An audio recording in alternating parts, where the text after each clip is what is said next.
We are about to start the most difficult part of any conference, for which I very much thank our panelists.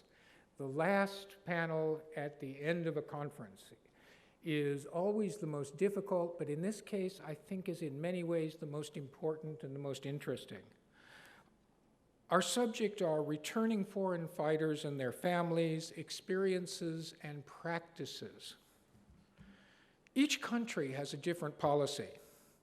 They have much in common, making the sharing of experiences and practices between countries critical.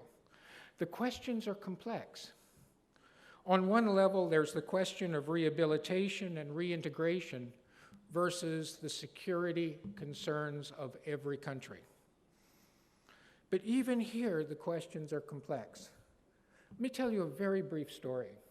We being myself and a colleague and good friend, Colonel Christopher Costa, who was then a military intelligence officer, and today is retired and the head of the Spy Museum in Washington, which is well worth a look if you ever get there. It's an amazing place. But we were doing interviewing with returning Daesh American prisoners. In this case, there's one that nicknamed Mo, and this is an interview that Colonel Costa did. In his case, he was radicalized as a teenager. He was contacted actually by the American FBI before he went to Syria, and he ignored it. He went to Syria, he became a fighter for Daesh, and it took very, very little time before he realized he'd made a terrible, terrible mistake. Everything that he had been told about Raqqa was untrue. And he was living in terror of being sent to the front, where the chances of being killed were almost 100%. And so what he did is tried to make himself important to the leaders of Daesh. And he did that by agreeing to undertake a terrorist mission in the United States.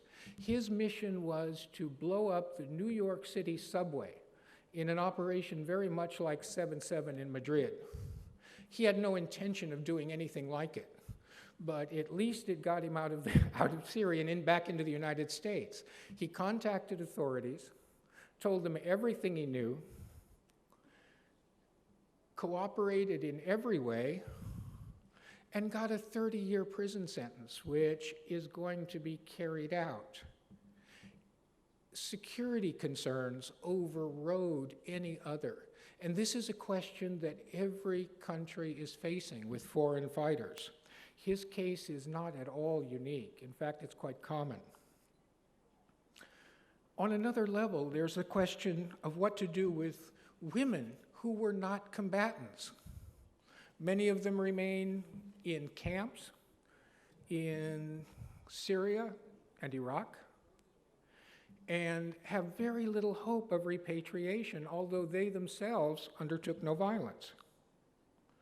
Then the even more complex question of what to do with children who were born during the conflict and had absolutely no part in it, but were raised in that atmosphere and were indoctrinated, even at a very young age, in Daesh beliefs. Again, even with children, security concerns versus rehabilitation and reintegration are paramount. Our panel will address such questions and many others as well. I would ask each speaker to keep their presentation to 15 minutes, and we will monitor it with savagery and efficiency. So, our very first speaker, Dr. Huda Badi, who is the founder and director of Transformative Peace Kingdom of Morocco. Yes? Please.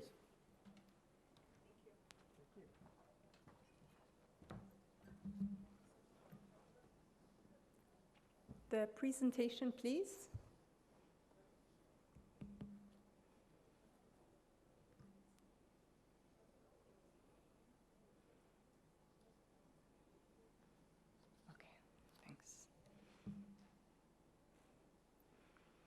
Assalamu alaikum. Good afternoon, ladies and gentlemen. Before I start, I would like to extend my heartfelt gratitude to the organizers, Ísesco and OMEF for hosting this impactful conference, and special thanks to Dr. Razrazi for the invitation. I'm honored to be here today to discuss an incredibly important and time-sensitive issue: emerging practices in addressing foreign terrorist fighters and their families. In an interconnected world facing the ever-present threat of terrorism, it is crucial that we come together to explore innovative approaches to addressing this complex issue. Terrorism has evolved significantly in the recent years, with the rise of foreign terrorist fighters presenting a unique challenge for governments, security agencies, and society as a whole. The question of returnees and their families is crucial from both a humanitarian and a security perspective, and needs to be openly and collaboratively explored, looking at not only the best practices, but also what has not worked and what are the current challenges. The lack of a coordinated, comprehensive, and a legal international human rights framework to the foreign fighter phenomena has resulted in various measures. Challenges in repatriation, as we have heard from the chair, rehabilitation and reintegration will only increase over time, as the remaining pool of Al-Hul residents, and it's increasingly made up of individuals with much more exposure to violent extremism. One of the key challenges we face is the varying approaches that are adopted by different countries when it comes to dealings with the returnees and their families. Some of the countries have been willingly taking back returnees and their families, recognizing the need to address their complex situation and provide with them opportunities for rehabilitation and reintegration into the society. These countries prioritize programs that focus on de-radicalization, counseling, vocational training, education, aiming to prevent further radicalization and promote social cohesion. However, we have also seen other countries that have taken a much more stringent approach, rejecting the return of foreign terrorist fighters and even resorting to extreme measures such as stripping their nationalities. While these measures may be driven by concerns related to national security, they raise ethical questions that potentially exacerbate the problem. Such exclusionary practices lead to further marginalization and radicalization of foreign terrorist fighters, but also of their families, perpetuating the cycle of violence and extremism. The residents of Al-Hul camp right now, this is a ticking bomb, so this is something or an issue that we really need to think of critically. In today's intervention, I will be presenting some key findings from our recent research paper that is currently undergoing publication process. Our research paper aimed to explore the transferability of insights from various Muslim-majority countries to trying to support the repatriation and reintegration in the specific context of Iraq, with the goal of strengthening evidential and theoretical foundation for rehabilitation. So we focused on Morocco, Pakistan, Saudi Arabia, and Indonesia. It is important to remember that all rehabilitation occurs within a local context, which is unique to each country and community. However, having said that, there are plenty of advantages to a comparative approach, such as the one that we have undertaken. First, the selected countries provide a diverse and a very comprehensive range of rehabilitation models, encompassing different structural frameworks, best practices. We're able to look at the challenges that some of these countries face in the Muslim-majority countries. We have conducted interviews with practitioners, experts, and academics in the field of rehabilitation and reintegration in Indonesia, Saudi Arabia, Pakistan, and Morocco, along with other experts who assisted in designing and implementing rehabilitation programs in more than 10 different countries. While the uniqueness of each individual context means that not everything learned from one context can be transferred to the other, As I mentioned, it is very important and it enhances the validity of the lessons learned. So today I will focus on some of the major challenges in the study that we have found, but also some of the emerging practices. So the study has shown that there is a conflation of terms and definition amongst practitioners. Before I start, let me be clear that we are preoccupied with radicalization that leads to violence. This is what I'm talking about. So while de-radicalization and disengagement are two separate concepts and well established within the literature, there was conflation amongst the practitioner. De-radicalization mostly refers to ideological change, beliefs, views, commitments, and disengagement refers to behavioral change, such as cessation of violence, which is the goal. One is the form of cognitive rehabilitation, while the other one is behavioral rehabilitation. And to be clear, and we have mentioned it, and the previous panelists mentioned it, it may not be necessary to de-radicalize in order to disengage, and not all radicalized individuals become terrorists. And it's important to note that radicalization that leads to violence is a multi-level complex process. And such a comprehensive strategy to counter radicalizations need to take into the account the individual, the organizational, and the social political environment.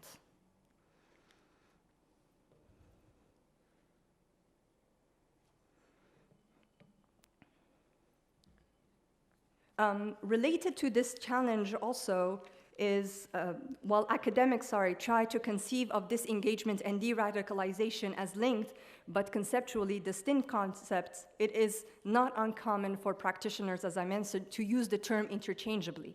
So when we would mention and ask them about de-radicalization, they would respond, or when we ask them about disengagement, they would actually be speaking to us about de-radicalization. And some reasons for this is that they are perhaps that they have been under-informed by relevant theory, or sometimes also what interviewees have noted is that they are learning by doing, rather than having a solid, at times we found, rather than having a solid theoretical foundation. Practitioners also said that it was much more easier for them to explain to the public that they are de-radicalizing the group or the population that they're working with, and it will be much more difficult to get public support if they're just talking about disengagement. Why is this important, or why am I even talking about this? It is very important because the absence of consensus is important because it affects coordination and complicates the development of good practices. So we don't have a shared understanding going into the field of rehabilitation. So it's much more difficult for us when we're speaking about what do we mean by the good practices, or what do we mean, what are the main or essential elements of rehabilitation. The second challenge was the linking of rehabilitation to reintegration. Reintegration begins with and in rehabilitation, and rehabilitation continues into reintegration. We have to see it as a continuum, and we cannot do reintegration without linking it to rehabilitation and vice versa.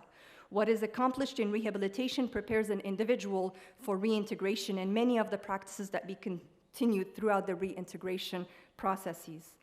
Many of the interviewees that we have spoken with discussed about the danger of recidivism when there isn't strategic and long-term reintegration that is built while they are still within the rehabilitation program. And so effective reintegration sustains and empowers the progress made in rehabilitation. And this requires unique forms of care to respond to the needs of the individual and the community they are entering. We spoke throughout the day little bits and pieces on women and gender in PVE, CVE. I want to focus a little bit also on looking at women, the role of women also in rehabilitation. It's very important to note that rehabilitation programs worldwide were first designed with men in mind. So disparities between women and men programming should not surprise us. There is a disparity. In some of the countries, they received less financial support, less vocational support. So, and in some cases, they were completely deprived of VE-specific care. And this was in Indonesia. In many of rehabilitation programs that were examined, the elements that focus on women were added later as an addendum, and it still remained underdeveloped or limited, or as I'm saying, it's still in progress. Intersectionality is a requirement of effective programming, not only for women, but also for men. Programming that is unresponsive to gender tools will fail to effectively address things that are affected by gender. And because of time, I just want to list some of the disparities. The benefit disparities between men and women. Sometimes we see that there is, within the rehabilitation program, there's a reinforcement of gender-based stereotypes, or not addressing in a rigorous manner gendered challenges such as stigma and how stigma affects women differently than men. Not viewing women as effective and multidimensional agents of change. Not adequately, or not having the technical staff, not having the technical capacities to address adequately gender-based violence, and also a lack of rehabilitation interventions targeting specifically women, and having the trained staff to address some of these complexities. How am I doing with time? Go ahead. Okay. I'm going to skip the role of civil society organizations because of time, but all I want to say is that the role civil society plays a key role in building and strengthening some of these rehabilitation programs, depending on the countries that we were analyzed. Some had minimal role in designing or in intervening within rehabilitation and reintegration programs, and some had more of a role, such as in the case of Indonesia again.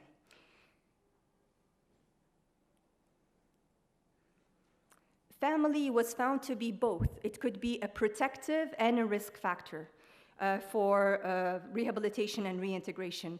Family tailoring program is essential because ideological and behavioral, for behavioral and ideological change is made more sustainable when a program addresses an individual's social networks. We have seen this earlier this morning in the Moroccan case study where the families were invited to be part of the rehabilitation and the reintegration. It is common for families in some of these countries to be included as part or aftercare interventions, either in the form of economic or psychosocial support.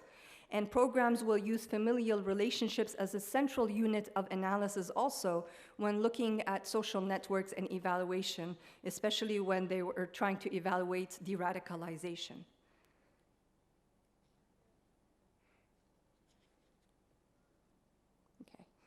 My last two slides, I want to focus on the major challenges and limitations, and then I will conclude with the emerging best practices.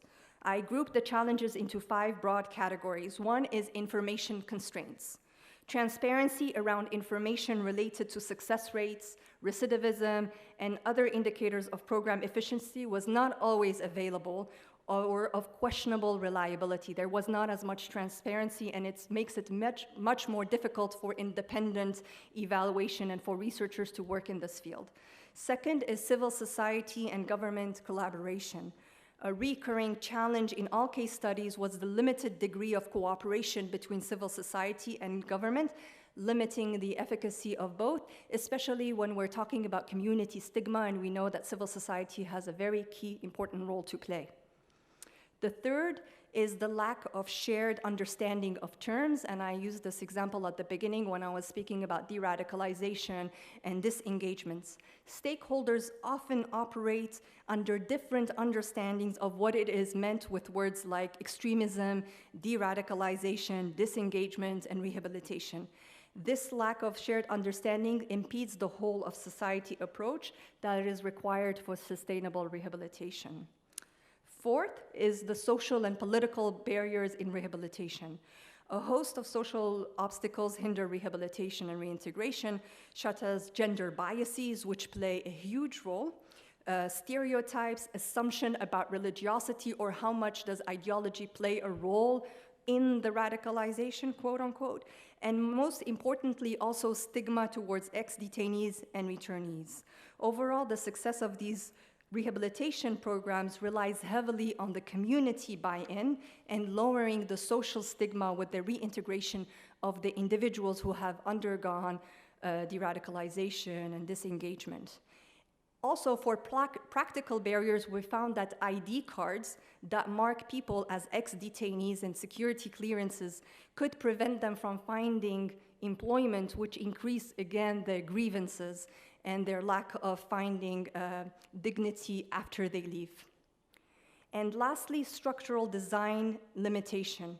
Rehabilitation programs in the various countries suffer from common design and implementation flaws, including over-reliance on ideology and de-radicalization, the failure to connect rehabilitation and reintegration, and sometimes there's not a lot of coordination from where do they go after they finish their rehabilitation into reintegration, which becomes a major challenge, and the lack of inputs of local communities and beneficiaries where there is flexibility and adaptability to adapt or change the programs that are already in place. And to conclude, I have 10 recommendations or emerging practices that I would like to conclude with. First is rehabilitation and reintegration are inseparable concepts and should be thought of in the same continuous process. They're two sides of the same coin, and we need both of them if we're really trying to decrease the risk of recidivism. Two, we have to adopt a whole of government, but also a whole of society approach. The diversification of stakeholders under a common umbrella will help bring in actors with unique capacities, access, and experience. And it also supports coordination, having a clear mandate and common objectives. Three, integrating reformed radicals is recommended and with a big only when done with caution. And we have seen how in some countries where the integration of reformed radicals played a negative role if they were not done with caution. Reformed radicals can have greater legitimacy among the targeted beneficiaries, but must be well integrated into the program's methodology to be effective and for them not to get the stardom out of working with them. Fourth is making the reduction of community stigma a priority. Rehabilitation continues into reintegration, and so the success for both will require community buy-in and ownership. And if community stigma is not tackled, it will be very, very difficult for the individuals who have gone through these programs to integrate back into their community. Number 5 is humane treatment is essential to all rehabilitation and especially a cornerstone of custodial programs. One of the interviews that I spoke with who supported designing many of the rehabilitation programs in more than 6 different countries stated that really it's the work of the heart. And it's useful because it shocks beneficiaries and helps open the cognitive and emotional space for change, because they're going to be expecting negative behavior or negative treatment, especially from government actors. And so when they receive humane treatment and that they are treated with respect and dignity, something changes. This is how the work of the heart is implemented, and without it, constructive relationships cannot be formed. 6, rehabilitation processes ought to be locally owned. This helps create buy-in and improve feedback mechanisms by incorporating local communities as stakeholders. We spoke yesterday a lot about psychosocial and trauma-informed care, which is very important as well. And this is a well-established priority by academics, practitioners, beneficiaries, and community members. But it's very key and important that we need to incorporate feedback mechanisms for adaptivity, because learning and adaptation is essential to creating platforms of change, of learning that are sensitive to learning and the evolving context and needs. We already spoke about the role of civil society, so I'm not going to discuss it more, but it's just that civil society is really uniquely positioned to provide some of the essential services. So it could be a very important partner, especially within the reintegration. But what is really important too is that we found that civil society needs technical capacity to be able to be effective partners when they're working in rehabilitation and the reintegration field, to ensure that no further harm is created or done to these communities. Lastly, adopting an intersectional framework that is gender, age, and family sensitive. Rehabilitation has to account for the unique experiences, vulnerability, and needs of the various groups. As the chairperson said earlier, there's so many different categories. How are we going to deal with this? There's no one-size-fits-all approach. And so we really need to also identify gender norms that might also be reinforcing the gender stereotypes or furthering the harm. And lastly, which is really important, is prioritizing independent monitoring and evaluation. Transparency concerns are a major challenge for researchers who cannot verify the numbers associated with many of the state-led rehabilitation programs. So it would be really wonderful if there's more opening where academics have a role to play in supporting, strengthening rehabilitation and reintegration programs. Thank you very much.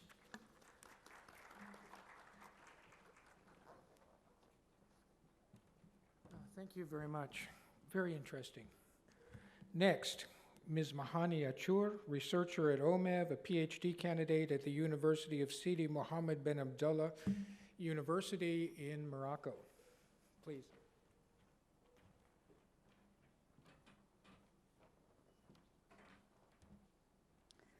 مساء النور. يسعدني أن أتشارك معكم أطوار المؤتمر الدولي لمواجهة التطرف العنيف في دورته الثالثة حول المعرفة العلمية في مسار مواجهة التطرف العنيف بمداخلة تحت عنوان النساء العائدات من بؤر التوتر، دراسة تحليلية للإشكاليات القانونية والسياسية التي تثيرها العودة. إذن حتى أضع الموضوع في سياقه العام، فبعد هزيمة ما يسمى بالدولة الإسلامية في العراق وسوريا داعش، أصبحت حكومة الدول تواجه مشكلة العائدين من بؤر التوتر، خصوصاً النساء والأطفال، مع مطالب بإعادتهم إلى أرض الوطن. وقد تطرقت هذه المداخلة لكيفية مواجهة ملف العائدات من مناطق النزاع من طرف حكومات مختلف الدول، مع الإجراءات المتخذة من أجل حل المعضلات الأمنية والقانونية والسياسية والأخلاقية التي تطرحها هذه العودة، خصوصاً أن ملف العائدات يمثل تحدياً أمنياً لدولة العراق وسوريا، حيث تتواجد مخيمات اللاجئين أو مخيمات الهول والدول المحيطة بهما لمجموعة من الأسباب، أبرزها أنه يضم عدد كبير من جهاديات التنظيم المتطرف اللواتي تمتنع حكومات الدول التي ينحدرن منها عن إعادتهن، ولا تزال هذه الدول تتحجج بحاجتها إلى الحصول على البيانات والتحقيقات الجنائية الخاصة بكل حالة، بالإضافة إلى صعوبة معالجة ملف العائدين من النساء والأطفال أيضاً الذين انضموا إلى تنظيم الدولة ثم عادوا إلى ديارهم أو أسروا أو ينتظرون الترحيل. وهناك حاجة ملحة إلى إجراء المزيد من الأبحاث لتقييم درجة التزامهم بالولاء لهذا التنظيم، فحتى لو لم يكن لهم أي ارتباط بتنظيم داعش فتكفي مخالطتهم لأفراد وعائلات تنظيم نشيطين داخل المخيمات لفترات طويلة، وإمكانية تعرضهم للاستقطاب والتجنيد من داخل المخيمات. هذا الأمر قد تظهر تداعياته السلبية مستقبلا، خاصة على النساء والأطفال.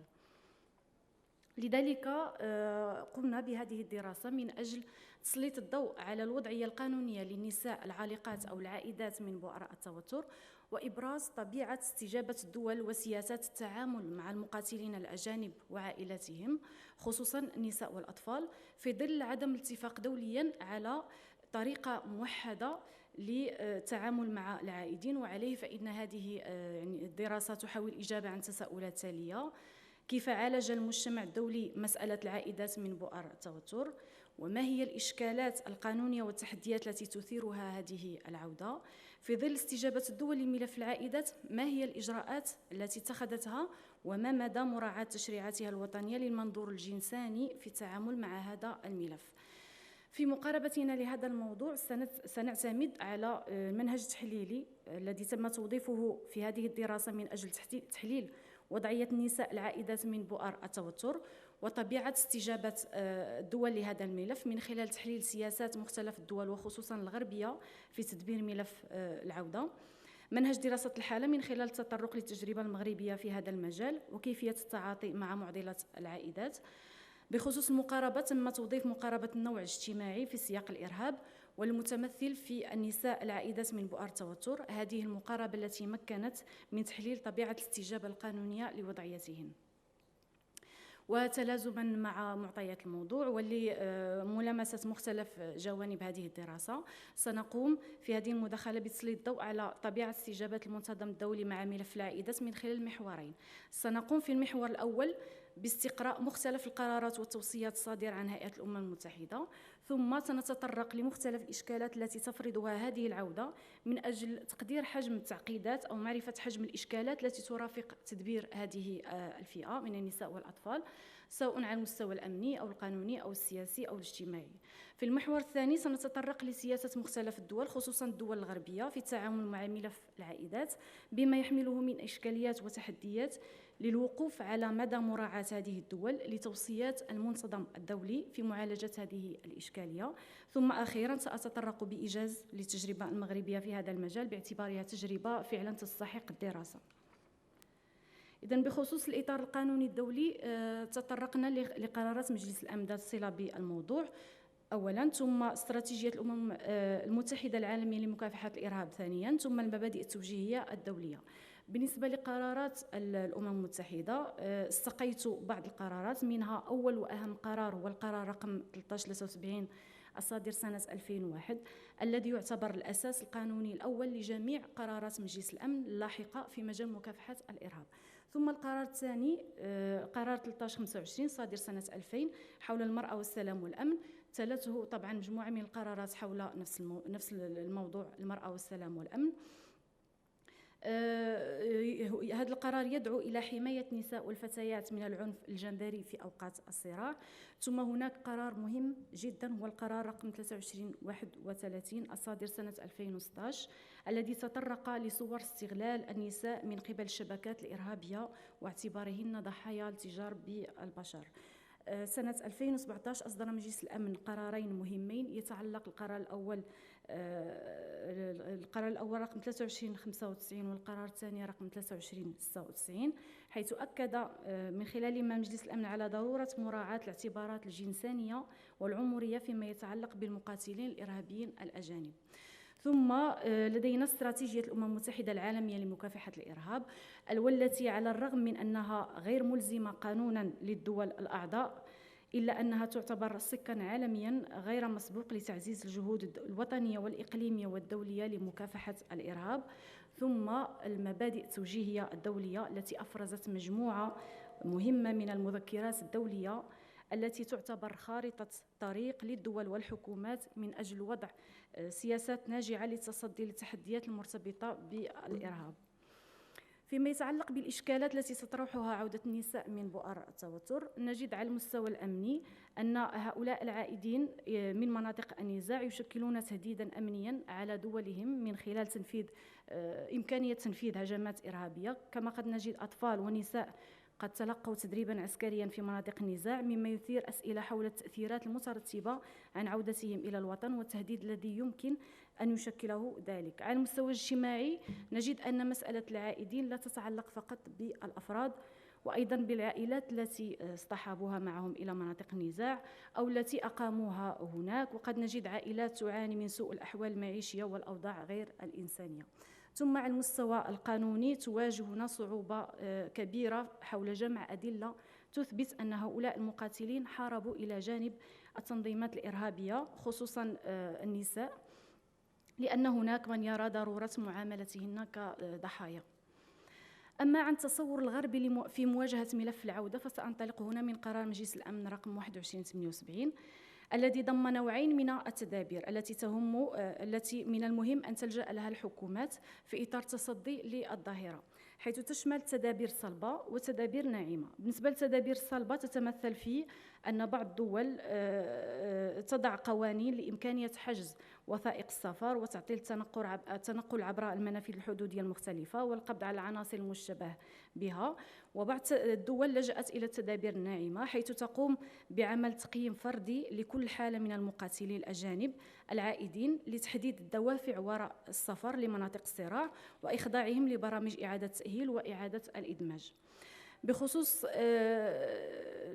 سأتطرق لنموذج لاستجابات بعض الدول بشأن استقبال العائدين. لدينا الدولة والإجراءات التي اتخذتها. نجد هولندا لا تسمح بالعودة باستثناء الأطفال. ألمانيا تجرد المقاتلين الأجانب من الجنسية في حالة مزدوجي الجنسية. المملكة المتحدة تسقط الجنسية وترفض عودة المقاتلين. فرنسا تطالب بمحاكمة عناصر داعش في العراق. الدنمارك تعمل على تأمين فرص العمل والإرشاد النفسي للعائدين. النرويج تعمل على إعادة دمج المقاتلين العائدين. أما عن التجربة المغربية وباختصار بإيجاز في التجربة المغربية في تدبير ملف العودة، فنجد أن المغرب في تعاطيه مع هذا الملف الحساس أولاً جرم فعل الالتحاق بأماكن التوتر وفق القانون الجنائي المغربي، والمقاتلين المغاربة العائدين من بؤر التوتر سيحاكمون وفق القانون. ثانياً وضع معايير لتحديد الفئات التي تخضع للمتابعة الجنائية وتلك التي تخضع لإعادة الإدماج، والفئات التي تعفى من المتابعة الجنائية مثل النساء والأطفال في سن معينة ممن لم يتلقوا تدريباً عسكرياً. أما العفو الشامل فيمكن إصداره بموجب قانون يحدد الفئات المعنية به وشروط الاستفادة منه والتدابير المصاحبة له والتزامات المستفيدين منه. ثالثاً المغرب وضع مسطرة خاصة للتعامل مع النساء والأطفال تعتمد على التحقيق الاستخباراتي والقضائي من أجل التمييز بين الحالات التي تم تورطها والحالات التي تم التغرير بها. أخيراً مسألة تدبير ملف العائدات من بؤر التوتر هو من أكبر التحديات التي تواجه الدول، وذلك نتيجة تقاطع ما هو صحيح أخلاقياً مع ما هو مطلوب سياسياً. بعض النتائج التي توصلت إليها الدراسة، يعني يجب على حكومات الدول أن تنتبه إلى أنه كلما طالت مدة بقاء هذه الفئة من النساء والأطفال في هذه المخيمات زاد خطر العودة إلى الإجرام وإعادة التطرف خصوصاً ضد الدولة التي تخلت عنهم. ضرورة التنسيق بين السلطات الأمنية والقضائية لمختلف الدول من أجل اتفاق على معايير موحدة لتيسير التعاون وتبادل المعلومات حول العائدين من بؤر التوتر خصوصاً النساء. شكراً على المتابعة.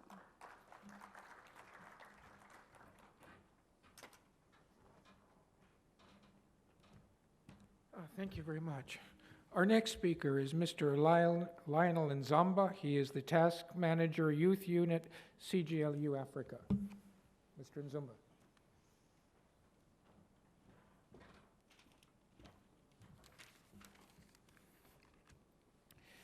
Bonjour à tous. Je suis Lionel Nzamba de l'organisation Cités et Gouvernements Locaux Unis d'Afrique, en abrégé CGLU Afrique. Nous sommes une organisation des collectivités territoriales.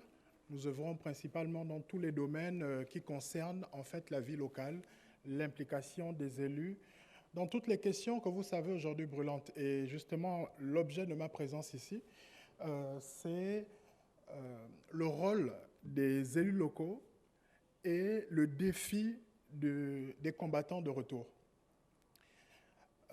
On m'a désigné en fait pour intégrer ce panel, eu égard de l'importance aujourd'hui que les collectivités locales ont dans les grands agendas internationaux. Et la question sécuritaire est une question aussi importante que la question du climat, que la question de la migration ou globalement du développement du continent africain.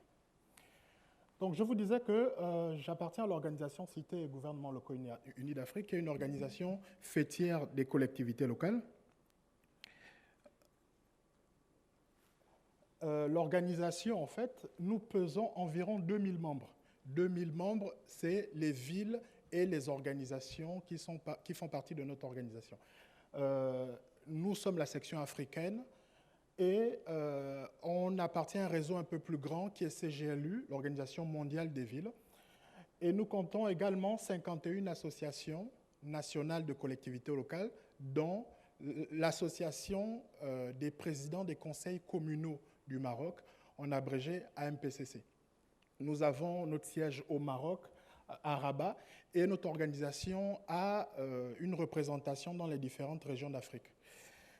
Donc, pour aller droit à la raison de ma présence ici, je vais vous proposer donc de réfléchir, en fait, je vais vous présenter quelques points importants sur le rôle des autorités locales dans la gestion du retour des combattants étrangers.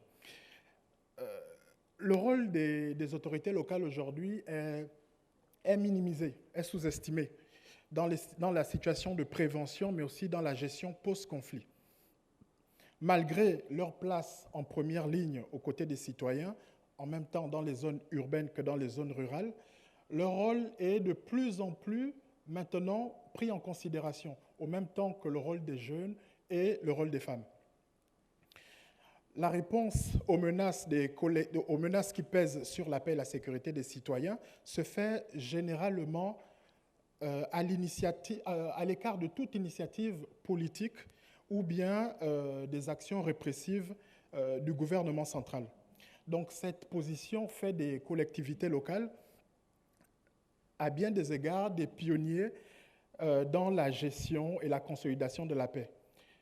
Mais aussi et surtout, cet élément n'a pas été suffisamment mis en avant, il joue un rôle essentiel dans le déclenchement des systèmes d'alerte précoce. Donc, l'introduction que je vais vous proposer va globalement situer le rôle des élus, mais ensuite, nous allons nous intéresser à qui sont ces combattants de retour et quels enjeux pour le territoire. Et enfin, je vais vous parler un peu des mécanismes nationaux et les solutions locales proposées justement par les acteurs locaux, en tête desquels les autorités locales. D'emblée, il faudrait vous dire déjà que les lois nationales ne prévoient rien de particulier en ce qui concerne le rôle des élus locaux dans la gestion du retour des combattants. Au contraire, les élus doivent puiser dans leurs compétences personnelles et parfois même leurs ressources les moyens de trouver des stratégies et des actions pour permettre la cohésion entre les combattants de retour et les populations qu'elles sont censées assurer le bien-être. Contrairement aux pays avancés sur la question, de nombreux mécanismes d'insertion sont prévus dans l'accompagnement du retour ou l'insertion des combattants de retour. Mais par contre, une grande tendance montre que les pays africains semblent négliger cet aspect. Quand je dis la grande tendance, le Maroc est un exemple en termes de législation sur tout ce qui concerne la sécurité. Par contre, dans les autres foyers de tension, la tendance est différente. Elle est différente parce que la problématique de la décentralisation fait aujourd'hui que les collectivités locales n'ont pas assez de moyens. Assez de moyens, je parle de ressources humaines, mais aussi des ressources financières pour prendre en compte cette question du retour des combattants. Donc, au vu des enjeux et des protagonistes présents sur le territoire, le terrorisme et les violences internes sont un risque à ne pas prendre pour les autorités locales et en particulier pour les maires. Entendez maire, élu local, M-A-I-R-E, et non pas maire, femme, non. Par contre, je vous propose donc 2 questions qui vont nous permettre un peu de situer un peu le rôle des élus locaux et qui vont aussi nous permettre de comprendre quel rôle pourrait apporter la connaissance dans la gestion des personnes qui rentrent des zones de combat. La première question, c'est de quels moyens disposent les élus locaux pour assurer le vivre ensemble? Et la deuxième question, qu'est-ce que la connaissance pourrait apporter dans ce contexte? D'abord, il faut voir que les différentes expériences des élus qui ont déjà vécu cette situation de retour des combattants oscillent entre l'Afrique centrale, l'Afrique de l'Ouest, l'Afrique du Nord, l'Afrique de l'Est. Mais la question de la participation des élus locaux dans le retour de ces combattants-là est seulement participative et théorique. mais on se rend compte que dans la pratique, leur intervention est minime. Et elle se fait dans un intervalle très petit, qui se situe notamment entre leur rôle en tant que représentant de l'État au niveau local, mais aussi en tant que chef de l'exécutif communal. Parce qu'il faut savoir que le maire est le chef de l'exécutif communal. Il assure dans certains pays où, par exemple, le rôle entre l'État et la religion est séparé, c'est lui qui assure la survie de la famille, rien qu'en déclarant simplement ou en signant les actes de naissance ou en signant les actes de mariage. Donc, qui sont ces combattants? Déjà, au niveau de l'Afrique centrale et l'Afrique de l'Ouest, il faudrait utiliser les mots avec attention. On ne va pas plutôt parler de... Tantôt on parle de terroristes, tantôt on parle de miliciens. Ça dépend de la situation et de la réalité, de comment on considère la question du terrorisme. Donc, le mot combattant est le plus approprié parce que vous verrez que les situations de terrorisme diffèrent d'une partie de l'Afrique à une autre. Ces combattants affichent à la fois, déjà depuis le début de la conférence, nous avons globalement brossé un peu les contours de qui est terroriste ou bien qui est combattant. Mais il faut savoir qu'ils affichent déjà des revendications idéologiques, des revendications communautaires ou des revendications politiques. Pour les revendications communautaires, par exemple, il y a le cas au RDC ou bien au Soudan. Pour les revendications idéologiques, ça pourrait être basé sur la religion, ça pourrait être aussi une idéologie politique, mais surtout sur les revendications politiques que ces combattants portent. Les revendications politiques sont surtout marquées par les velléités séparatistes. Vous avez le cas, par exemple, de la Libye, au Mali, au Soudan, en RDC ou au Rwanda. Donc, on les retrouve dans les régions du lac ou bien dans la zone sahélienne, par exemple. Et ils s'en prennent sans distinction aussi bien aux populations civiles comme aux représentants des forces de l'ordre. Dans ces combattants, il faudrait aussi faire la différence entre deux éléments clés pour pouvoir connaître un peu le mobile de leur engagement ou bien du fait qu'ils soient combattants. Il y a ceux qui sont enrôlés de force ou contre leur gré. En général, c'est des mineurs ou bien des personnes qui ont été kidnappées. Et ceux-là, ils ont un traitement différent à leur retour. Mais il y a aussi ceux qui agissent avec un véritable mobile, comme on l'a dit en avant. Mais ça pourrait être concrètement l'argent, la vengeance, l'honneur, les convictions religieuses, donc les convictions religieuses, politiques ou bien idéologiques. Mais il y a un phénomène qui n'est pas suffisamment mis en lumière.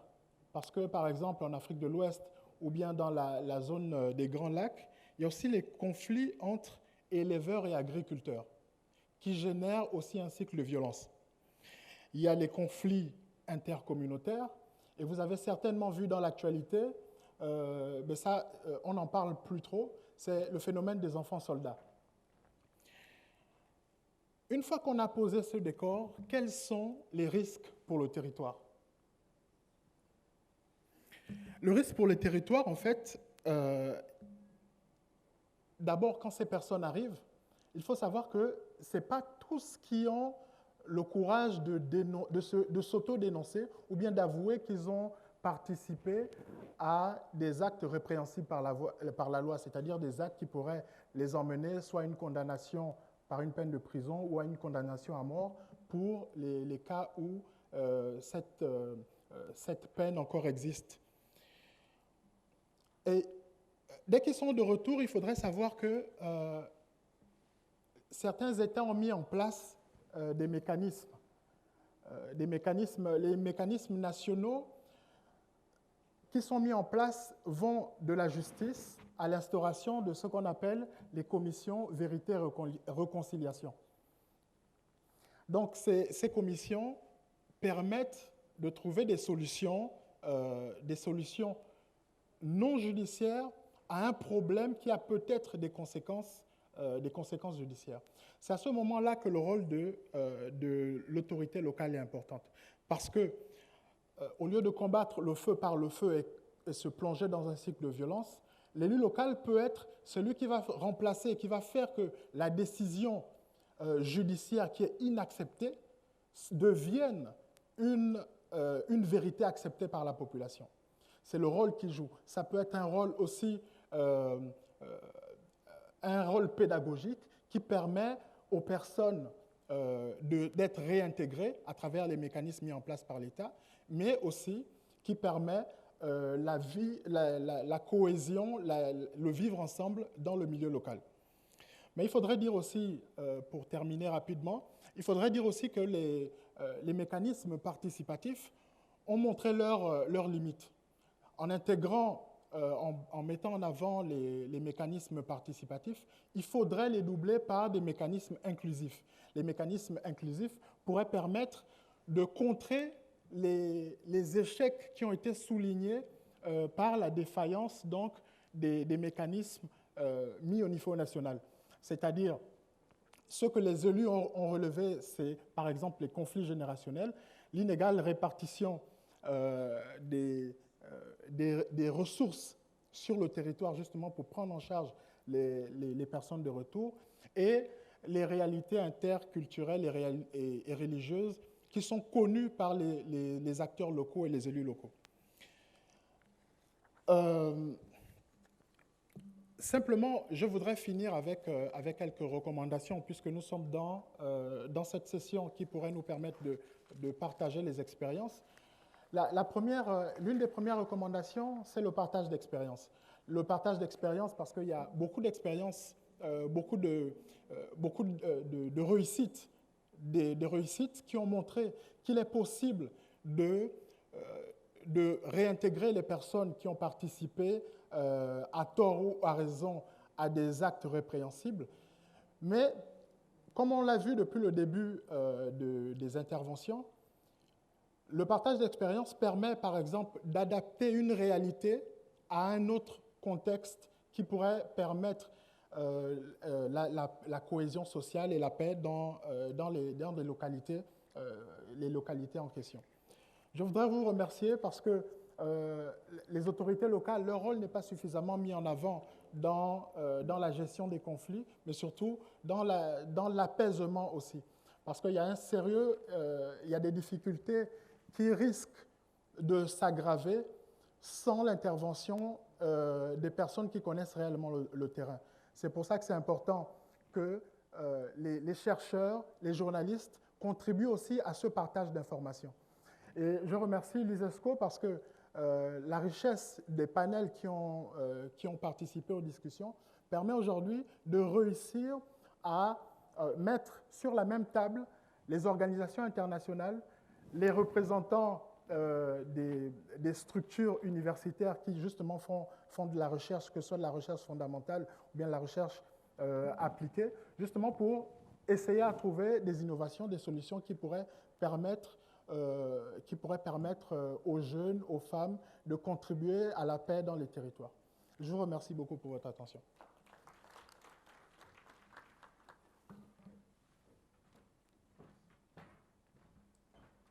Thank you.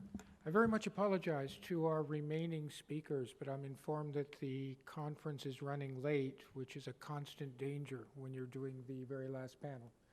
So I would ask each of our remaining speakers, the one here and the two online, to please restrict your talk to about 10 minutes. 10 minutes. Our next speaker is Ms. Salma Beru, a researcher at OMEV.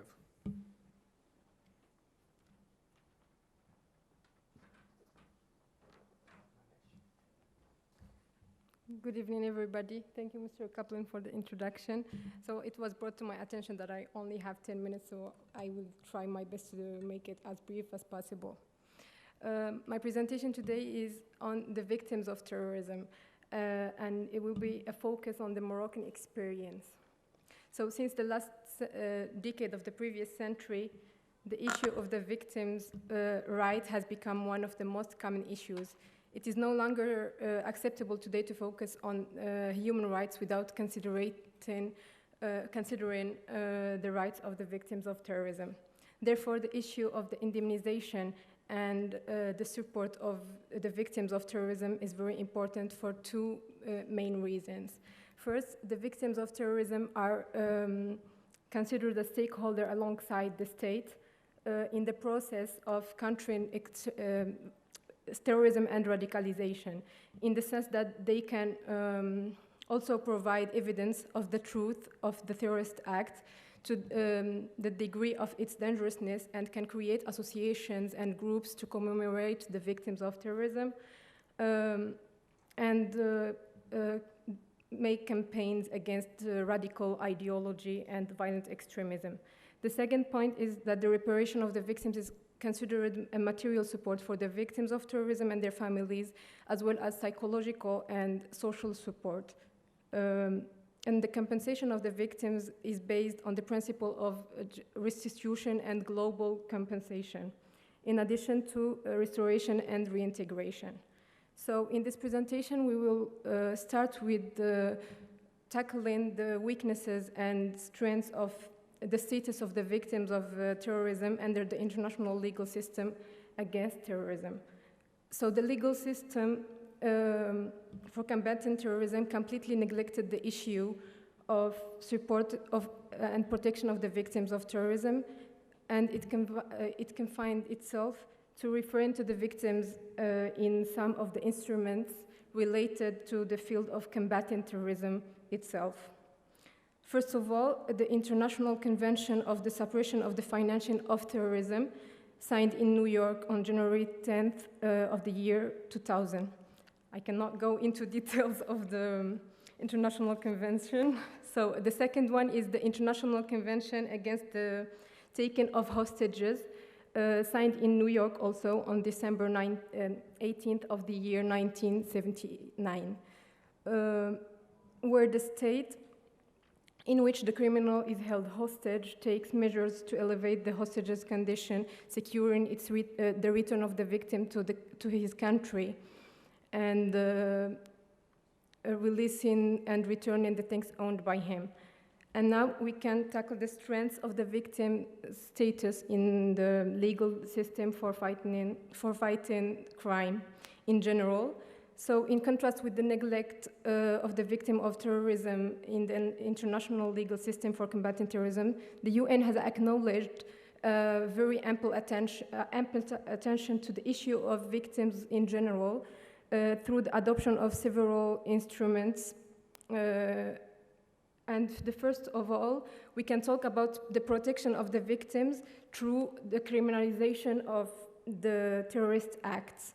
So the first instrument, the international instrument concerning offenses based on the status of victims, the international instrument relating to offenses connected with civil aviation, and the convention relating to offenses relating to hazardous materials, and especially the nuclear material. And finally, the declaration on basis of principles of justice for victims of crime, of abuse of power, that was adopted by the United Nations General Assembly in its resolution 4034. This declaration answered three main questions that were very ambiguous at the beginning, that are: what is the victim of terrorism, what access to justice to these victims, and what compensation for these victims. And then to the second part of this presentation, the international practice in the field of compensation of victims, with a focus on the Moroccan case. So the international practice in the field of the compensation of victims of terrorism events has reflected a multiplicity of dealing with this issue.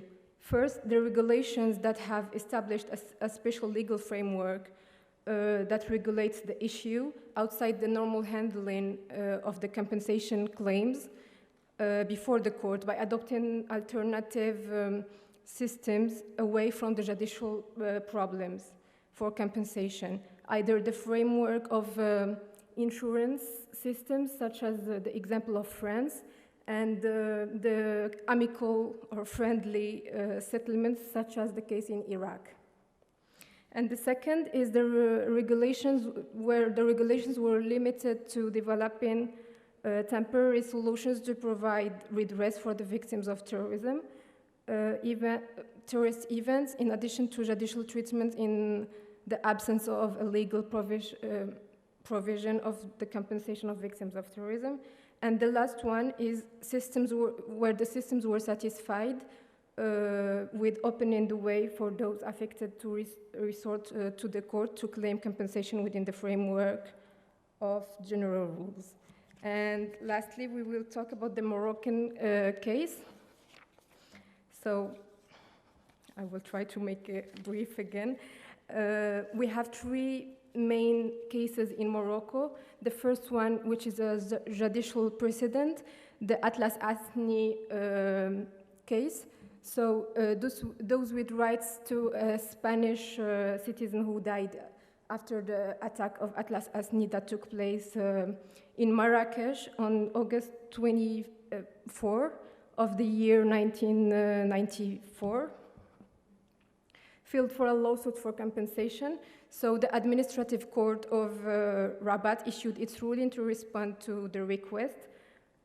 And I state, the attack did not target the peril itself, but rather the security and stability of the state, which is the burden of responding to such serious attacks. And the court considered the state's failure to monitor its borders and the entry of weapons that were used in the attack in a companion mistake, for which the state alone bears responsibility.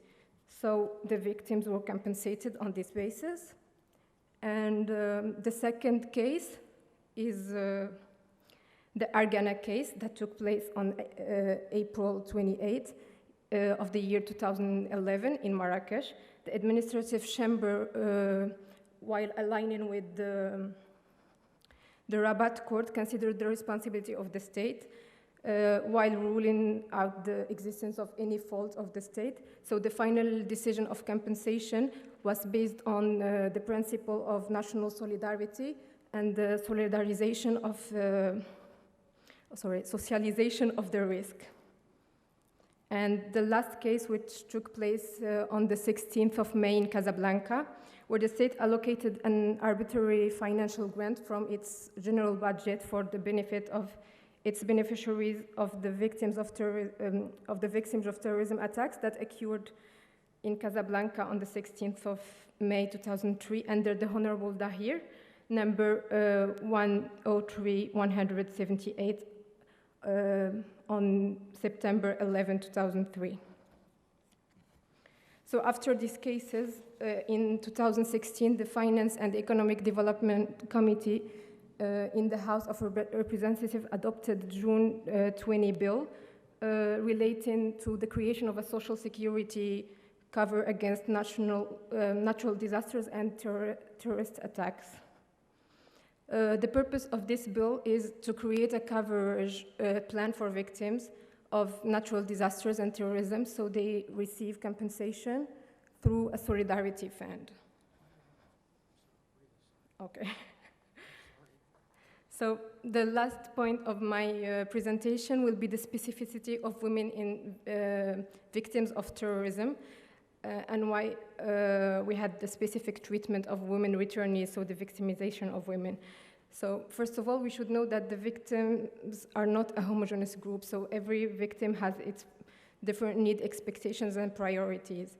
And we had too many different examples of women being a potential victim of terrorism and jihadist ideology. We saw Daesh, Boko Haram, Al-Shabaab groups showing themselves more and more creative in their ways of destroying the lives of women all around the areas that they occupied. And we had the Sham Harouche case in Morocco, which is the ultimate proof of this ideology targeting women. Also in Iraq, between 2003 and 2015, a large number of women died and committed suicide to the lack of security and dignity. So here we saw women being a potential victim, and then the issue of the victimization of women. that regarding the Security Council Committee created a resolution, as Dr. Mhani mentioned before, in 2001, referring to the victimization of women or to the condition of the existence of a case of human trafficking that took place, given that the Arab Muslim context where women can find themselves under pressure of a man related to them. Also, according to the testimonies, most of the women did not realize their destination, and therefore their role in their new community. So they find themselves in a situation after leaving their country that they couldn't change the situation after. So this dictates the non-prosecution of these women and minors by any security, but the security constraints remain very present for the freedom of the returning women. Okay. Thank you.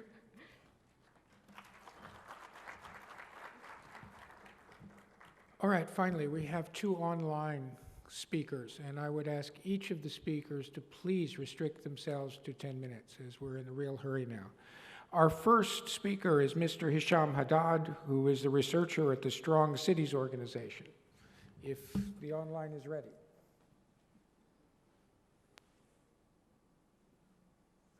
Please, 10 minutes. شكرا جزيلا. تحية طيبة للجميع، وأنا جد سعيد أن أكون متواجدا معكم في هذا المؤتمر. كما ترون يعني العرض كان مقررا أن يكون باللغة الإنجليزية، لكن لكي أقوم بنوع من التنويع اللغوي في هذه الجلسة سأتكلم باللغة العربية لكي لا أكون يعني مطيلا عليكم نوعا ما. فأنا أمثل شبكة المدن القوية، وأشتغل كمسؤول إقليمي للشرق الأوسط داخل المكتب الإقليمي للشرق الأوسط لشبكة المدن القوية. فمن طبيعة الحال يعني مختلف المتدخلين الآخرين تكلموا يعني بإسهاب حول بعض الأمور التي لها علاقة بالمجال يعني الميداني فيما يتعلق بإدماج وكذلك إعادة تأهيل المقاتلين الأجانب. أنا بالنسبة لي سأتكلم عن حالة، وهي حالة يعني شبكة المدن القوية التي تشتغل في هذا الاتجاه. من طبيعة الحال شبكة المدن القوية هي في الأخير ليست منظمة، وإنما هي شبكة لمجموعة من المدن والجماعات وكذلك البلديات على المستوى الدولي والعالمي، والتي تم تأسيسها سنة 2015. ونشتغل في إطار شبكة يعني عالمية تركز على 3 مجالات أساسية، وهي الكراهية، التطرف، وكذلك الاستقطاب. ونركز يعني بطريقة موضوعية حول يعني كيفية تمكين هذه المدن وهذه الجماعات وهذه البلديات لكي تقوم بدورها في مجال الوقاية، لكن عن طريق التركيز كذلك على أبجديات وكذلك أساسيات حقوق الإنسان بصفة عامة. فالعمل الذي نقوم به هو أننا نحاول أن نبني منصة للتشارك، منصة كذلك للاشتغال المشترك، ومنصة كذلك للاشتغال التعاوني بين مختلف المدن العالمية في مجالات لها ارتباط من طبيعة الحال بالتطرف والاستقطاب وكذلك يعني الكراهية، مع التركيز من طبيعة الحال على مجال يعني إعادة التأهيل وإعادة إدماج المقاتلين الإرهابيين الذين كانوا في مناطق وبؤر النزاع. أنا أعرف بأنه يعني في شقي سأحاول أن أركز على العمل الذي نقوم به، وسأركز أكثر حول يعني مجال المرتبط أكثر بإعادة الإدماج وإعادة التأهيل. فاشتغالنا على مستوى شمال إفريقيا والشرق الأوسط نركز على 5 مجالات أساسية التي تساعد المدن للقيام بأدوارها المتعددة، وخاصة في مجال إعادة الإدماج وكذلك إعادة التأهيل. فأول شيء هو ما يسمى بالتعلم عن طريق النظير، بمعنى آخر أننا نبني مجموعة من المنصات التي يمكن لهذه المدن أن تشارك تشارك من طبيعة الحال الاستراتيجيات وكذلك التجارب وكذلك بعض الأطر التي يمكن أن تستفيد منها. بالإضافة إلى الجزء الثاني نشتغل على مجال تقوية القدرات عن طريق تحديد بعض الاحتياجات الموجودة عند المدن، وكذلك يعني تعزيز أدوار يعني عمداء المدن، بالإضافة إلى كذلك يعني الحكومات المحلية وما يسمى على مستوى المغرب بالجماعات الترابية من طبيعة الحال، من طبيعة الحال للتقليل من بعض الإشكالات أو كذلك النزاعات الموجودة. المجال الثالث هو المجال المتعلق بالتعاون والاشتغال المشترك، خصوصا عن طريق يعني بناء هذا الرابط ما بين يعني السياسات الوطنية وكذلك السياسات المحلية، نظرا للدور المهم الذي تقوم به المؤسسات المحلية بصفة عامة. والمجالين الآخرين المهمين وهو يعني إيصال أصوات هذه المدن التي في بعض الأحيان تكون مدن صغيرة جدا، أصواتها يعني نوصل أصواتها على المستوى الدولي وعلى المستوى العالمي عن طريق يعني مؤسسات وكذلك عن طريق مجموعة من الأنشطة التي نقوم بها. ومن طبيعة الحال كما ترون كما رأيت أن هذه الجلسة فيها وكذلك جلسات أخرى فيها العديد من الشباب، فنحن كذلك نركز على الدور المهم الذي يقوم به الشباب في مجال الوقاية من العنف وكذلك إعادة التأهيل وإعادة الإدماج.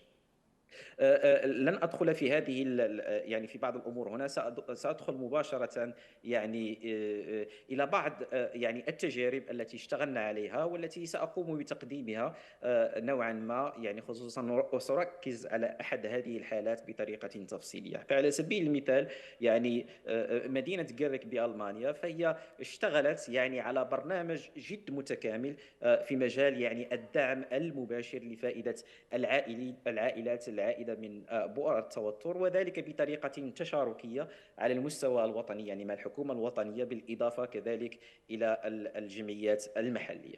هناك كذلك تجربة يعني مدينة ذا هيغ من هولندا، والتي قامت بعمل مهم وهو صياغة دليل تطبيقي عملي مقدم للجماعات المحلية لكي تقوم هي كذلك بدورها في هذا المجال، وخصوصا عن طريق التركيز على هذا الاشتغال المشترك ما بين المؤسسات الوطنية وكذلك المؤسسات المحلية. هناك كذلك تجربة برلين، وهي يعني جميع هذه المدن هي أعضاء داخل الشبكة، شبكة المدن القوية. هناك كما قلت برلين بألمانيا، والتي قامت بتطوير يعني استراتيجية متكاملة في مجال إعادة التأهيل وإعادة إدماج المقاتلين الأجانب والعائدين من بؤر التوتر عن طريق يعني بناء مقاربة شمولية متكاملة تنبني على التنسيق ما بين مختلف الفاعلين في هذا الاتجاه.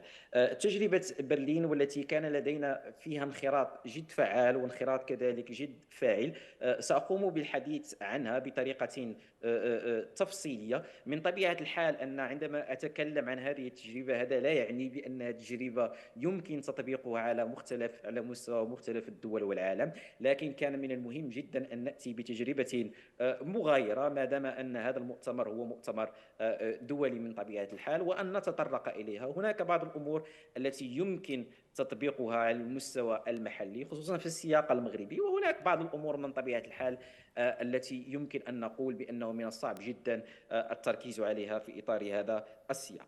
فهذه الاستراتيجية التي تحدثت عنها هي استراتيجية شمولية، هي استراتيجية قائمة على مقاربة التنسيق، هي استراتيجية كذلك مبنية على مقاربة المجتمع بكامله، وهي أحد المقاربات والركائز الأساسية لشبكة المدن القوية. ويعني في خلال هذه الاستراتيجية هناك تركيز أكثر على دور المنسقين الميدانيين والذين سأتكلم عنهم بعد قليل. هذه التجربة أو هذه الحالة التي تحدثت عنها يعني مكنتنا من الخروج بعشرة. I'm very sorry for this, but we're just about out of time. Could I ask you to just in 1 minute summarize and perhaps suggest that people read the full article and they will get the most important point. I apologize. Yeah, of course. Yeah, of course, no worries. So من طبيعة الحال هذا يعني ال QR code بالنسبة للأشخاص الذين يودون التطرق أكثر إلى هذه الخطوات، لكن بعجالة يعني سأتحدث عنها يعني في أقل من دقيقة، لأنني أرى بأنها جد مهمة في هذا الاتجاه. أول شيء مهم يعني يتم التركيز عليه هو أنه تحديد منسق ميداني نظرا للدور الذي يقوم به في التنسيق ما بين مختلف الفاعلين والمتدخلين. الشيء الثاني أو الخطوة الثانية هي أن يتم يعني بناء مخطط يعني خاص لكل حالة بحالة من طبيعة الحال، نظرا إلى الاختلافات التي يمكن أن تقع. من طبيعة الحال عند الاشتغال مع مختلف الفاعلين، فمن طبيعة الحال أن البعض هؤلاء الفاعلين ليست لديهم دراية كبيرة جدا بمجال الوقاية، إعادة التأهيل وكذلك إعادة الإدماج. فمن المهم جدا أن نقوم بزيادة هذا الوعي، ومن طبيعة الحال أن نقوم بعملية التأطير. الشيء الآخر هو من طبيعة الحال في هذه الاستراتيجية نحن لا نقول بأن كل فاعل سيقوم بشيء مغاير لما يقوم به، وإنما فقط أن يقوموا بالأدوار التي هم يقومون بها عادة، ولكن يعني من أجل يعني خدمة سياق مختلف. في الاشتغالات التي يكون فيها تعدد من الفاعلين هناك ضرورة التواصل، هناك كذلك ضرورة أن تكون لقاءات متعددة، هناك كذلك ضرورة أن يتم مشاركة المعلومات بطريقة فعالة وناجعة، بالإضافة إلى تمت الإشارة من طرف الدكتورة هدى وكذلك من طرف المتدخلين الآخرين حول أهمية إدراك العائلات. وهنا هنا سأختم يعني من طبيعة الحال إلى أهمية التقييم والتتبع بصفة عامة. أتمنى أن لا أكون قد أطلت عليكم في هذا اليوم الطويل، فهذه كانت يعني خلاصة عامة لهذه الاستراتيجية التي تقوم بها شبكة المدن القوية بصفة عامة. Thank you again very much. Our final speaker, also online, is Ms. Saeeda Nada Qadri, researcher at Aligarh Muslim University in India. And again, I have to ask, please, no more than 10 minutes. We are very much out of time.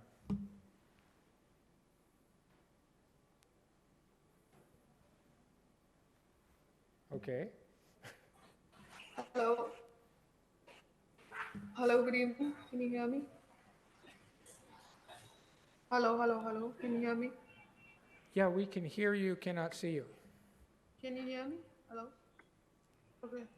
Yeah. Just a second. I'll just connect. I'll just share the screen. I'll just. Now you're very much breaking up. Let's give it another minute to try to get the technology together, and if not, we're just going to have to move on.